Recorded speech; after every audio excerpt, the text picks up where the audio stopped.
John Cross from the Mirror joining us this evening on Back Pages tonight. And listening to that, John, James Maddison is absolutely loving life at Spurs. How good has he been?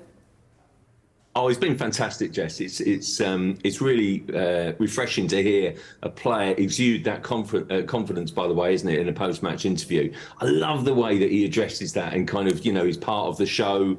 I think sometimes people kind of describe him as a bit cocky, but I love that arrogance, and it shows on the pitch. That's his personality. He's been a fantastic signing for Tottenham.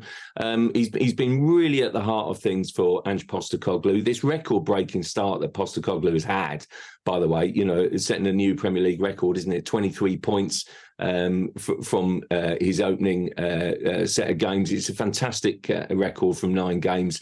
That's a new Premier League best. And listen, they go to Selhurst Park on Friday, and then suddenly if they win there, then there's going to be so much focus on them potentially going 5 points clear.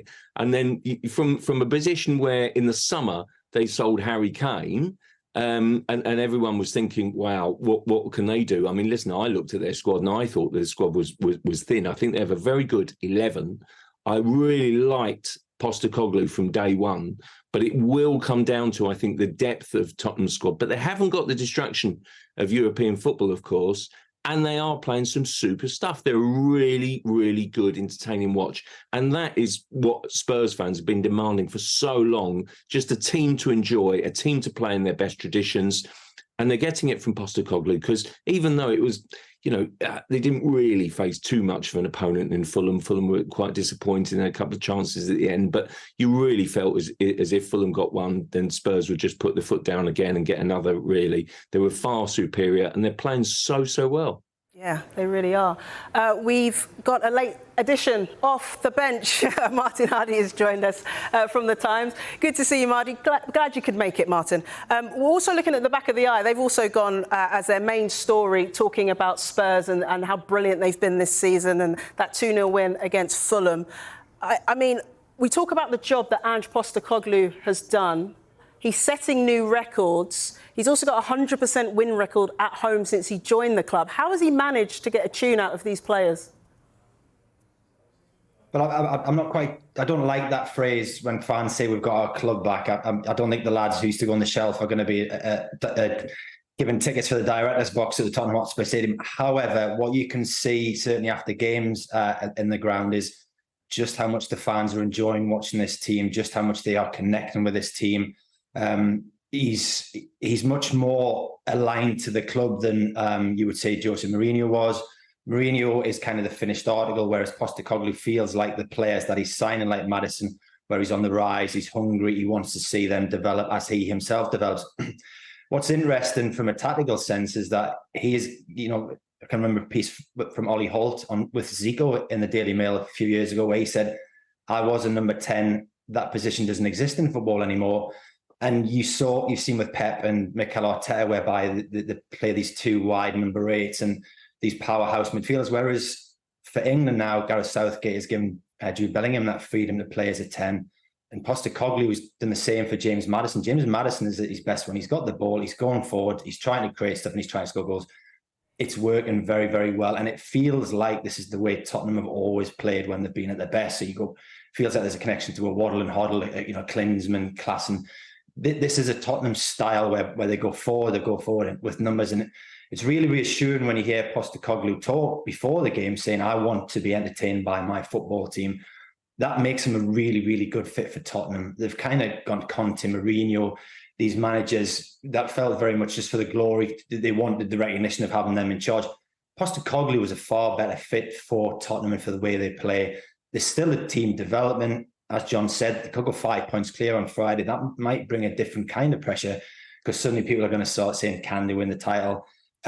Personally, I think that is too soon to be throwing them at them. But what they are doing is they're playing a really interesting brand of football. They've got the fans happy again. And it feels like a completely different football club to what it did, say, 6 months ago. Can they win the title? We've only played 9 games. My goodness, fans do get carried away, don't they? Look, you mentioned the growing relationship between Maddison and Postecoglou. And in the run-up to this game, James Maddison described him as an alpha male. He says he loves playing for Postecoglou, fits perfectly within his system. John, I wonder, what do you make of James Maddison's impact, but also that growing relationship he has, not just with the manager, but with Heung-min Son as well? Yeah, that for me is key. That relationship between Maddison and Son is absolutely everything. I thought they were fantastic tonight. You know, it's kind of role reversal on the goals, isn't it? You know, sort of one assisted, one scored, and then vice versa. And that's the story of their season so far. I mean, Son had, by his standards, a very disappointing season last year. We shouldn't forget that. I mean, that was partly and mostly because of injuries, really. And so he was given the captain's armband. He's clearly relishing that, but he's also relishing the fact that he's back to full fitness and back to near his best. He worked so hard for the team. He had that special relationship. Do you remember? We always used to talk about the relationship, goals and assists between Son and Kane. And then when Kane went, who's going to fill that void? You know, could they fill the goal void as well, losing Kane? Well, the fact is that basically he's redeveloped a new relationship and perhaps a different, more advanced position and emphasis to the team, Son, because of that relationship with Maddison. I actually think if you look at all the signings and you look at what Maddison cost, what was it, £40 million? Can you think of a better value summer signing, value for money? I think he's got to be right up there, if not the absolute best. And I think but the key is what he's brought out of Son. You can see the relationship between the players and the manager. They clearly bought into it. Everyone loves kind of hearing from Postecoglou. He's a breath of fresh air. And even though I do think the squad is a little bit thin, and it will be a test at times when they lose, particularly if one of their centre halves gets injured.